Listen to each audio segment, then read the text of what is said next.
I want to take a slight detour into English literature to illustrate my point.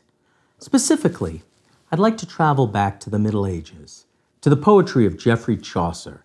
Geoffrey Chaucer wrote the Canterbury Tales in a great poem called Troilus and Cresside. Geoffrey Chaucer is a very early English poet. He's a medieval poet. He's not the first English poet, but he's an important one. And his story, Troilus and Cresside, is a story of lovers and warriors in the Trojan War.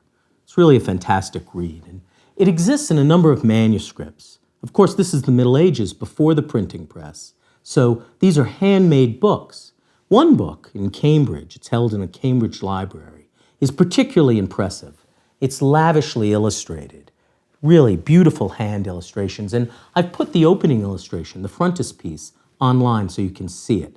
I don't think you need to download this one because it's beautiful in color and I'd like you to appreciate how it looks. So take a look at that. The page really tells us a story, I think, about storytelling and about successful presentation. Initially, when we look at it, it's just a swirl of color. I have trouble telling where the frame ends and what's just illustration on the page. It's really chaotic when you first look at it. Beautiful, but chaotic. And in my mind, this kind of evokes the beginnings of any presentation. What's going on? Who's in charge? And as we begin to focus in, I think we see a lot is going on. In the upper corners, there are castles.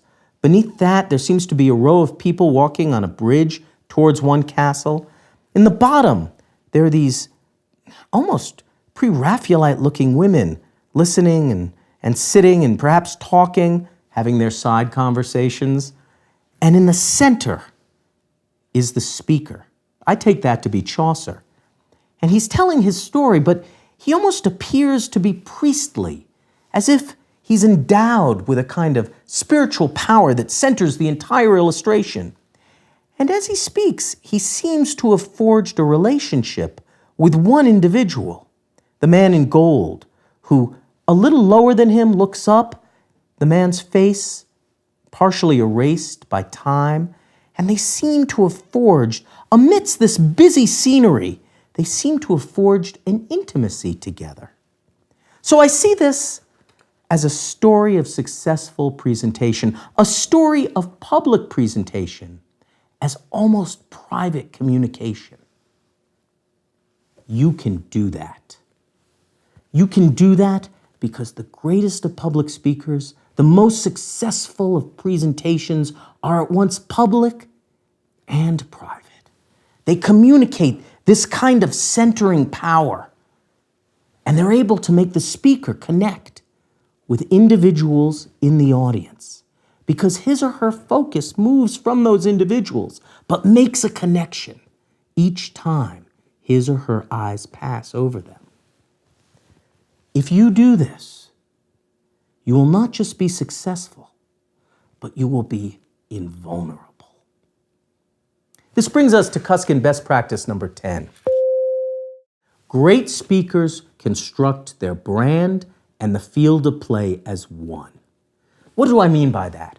I mean that a great speaker attends to his or her audience, listens to their cues, and delivers the speech, the presentation, right to them. By doing so, the great speaker appears not as an anonymous figure, but as a personal figure. The great speaker crafts his or her public performance as a private performance delivered to each individual. In that, he or she creates a community, and though that community may be violated by interruption, it becomes strong enough to withstand that and carry through to the end.